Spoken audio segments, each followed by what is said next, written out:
Jam larguar në fillim të 90-s për Francë. Kam qenë disa vite në Francë, kam bërë vajtjare Francë-Shqipëri. Pastaj në 90-ën pse ikët në Francë? Jo, nuk kam ikur me ambasadë, kam ikur më vonë. Okay. Rreth 92-shit afërsisht, më thënë. Në një punë, me idenë që ka qenë një marrëveshje për të dërguar pak persona për një le të themi shkëmbim që kishte bënë me një marrëveshje që ishte bërë atëherë për student, siç bëhen dhe sot shkëmbime. Po. Ishte hera e parë që bëj. Kam qenë nga të parë që kam ikur, domethënë.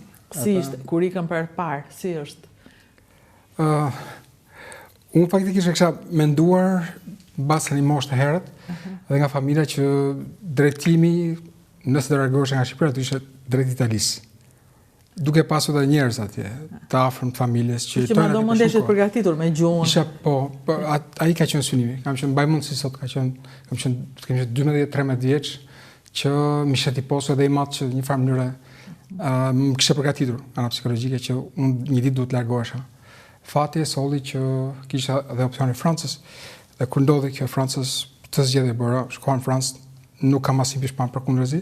Pa ta fatin. Andi, se tani është kohë tjetër dhe arrin ta perceptosh atë kohë. Si është jeta e një 12 vjeçari që e di që do iki? Domethënë çfarë lidhje krijon me vendin? Apo mundohet mos Kjo, domethënë ky perceptimi kësaj dëshirës për të larguar ka qenë në kohën e komunizmit.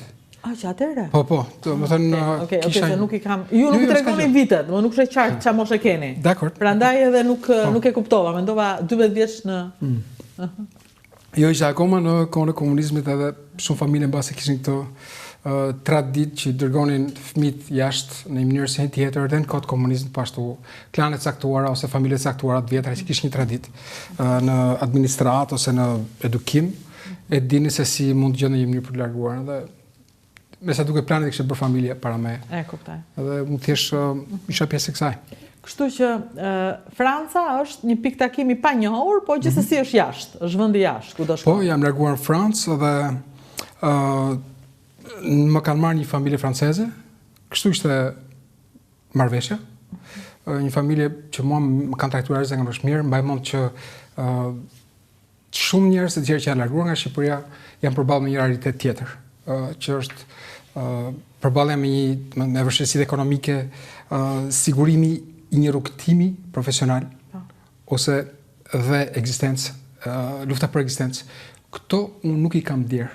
Familja franceze është vërtet kujdesur në të gjitha aspektet, më kanë ndihmuar edhe në rrugtim profesional, më kanë dhënë shumë gjëra.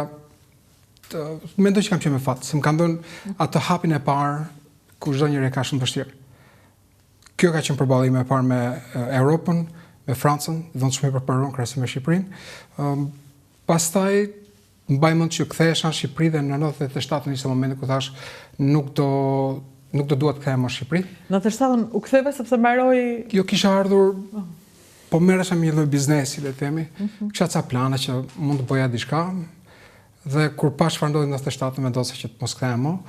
Kisha bërë aplikimin në kur isha në Francë, në ambasadën kanadeze për të shkuar në Kanada. U pranua aplikimi. U zhvendosa në Kanada dhe atje si një rezident i rregullt. Pra jo me status të palishëm, po me vaj jeta. Po, ka ecur mirë.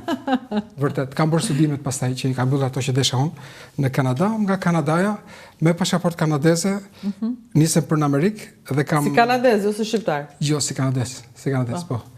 Dhe punë kur kam gjetur në Amerikë që me statusin e një qytetar kanadez, dhe kam mbi 20 vjet që jetoj në New York, në Amerikë në përgjithësi, ku jam dhe qytetar amerikan.